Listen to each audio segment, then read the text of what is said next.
New video, man. Shout out to Dubs. What's up? What's poppin'? It's Nate Dogg 916 coming at you live from Sacramento.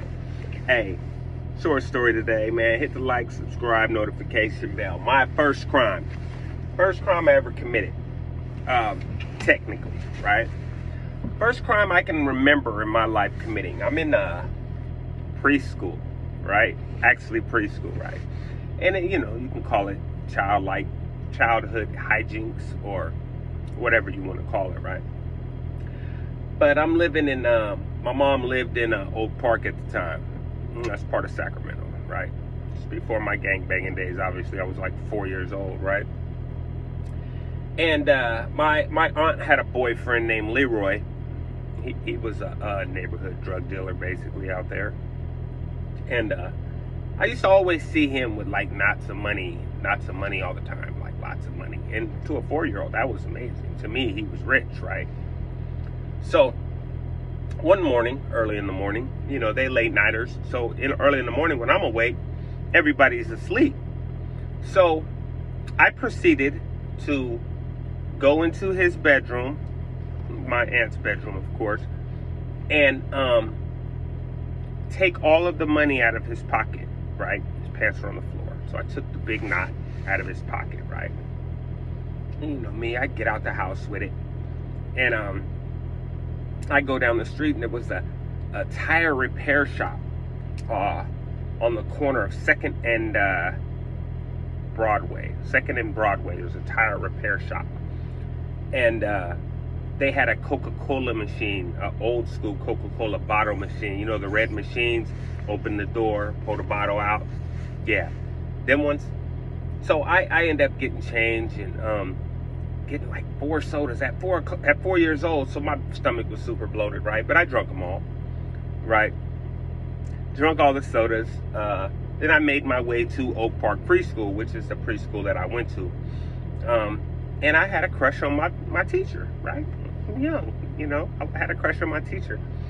So what I did is I proceeded to give the rest of the money, which I don't know how much it was, but I'm pretty sure it was a knot though. Give it to my teacher. This is for you. Well, my teacher, being the responsible adult she was, called my parent, right? And my mother came up. They figured out it was Leroy's money. Took me home. Told me. And this is where I disagree with her handling of the situation as an adult. Because I would never do this as an adult for myself. I love my mama, but I just feel like she made a mistake on this one. May she rest. She brought me in the house and she told Leroy that he would be in charge of my discipline and whatever he wanted to do was okay. So Leroy took me into the bedroom, and he had a leather, like rawhide strap, right? Like a long leather rawhide strap with knots in it. I remember this. It had knots in it.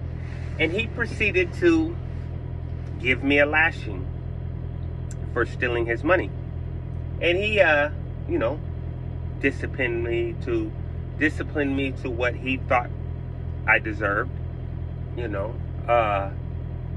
would of course be child abuse in a case these days, but at this time in 1979, it was what it was, right? Then he proceeded to tell me, from my best recollection, how it's wrong to steal money from someone.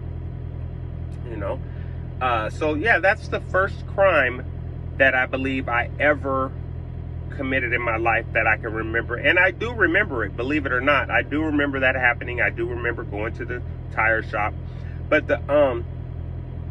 what I learned from that at a young age is not to steal, not to take from people. If I wanted something, I worked for it. I wouldn't earn the money however I had to, whether it be hustling or whatever. If you want money, offer services.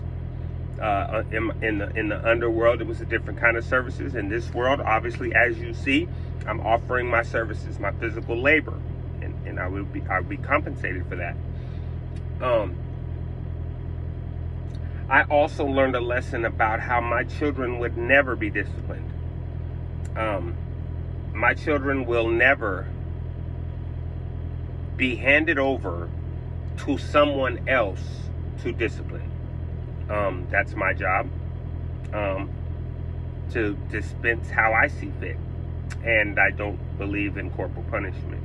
I don't believe in whipping my kids, because I was a child that was whipped normally. Whipping was the response to everything.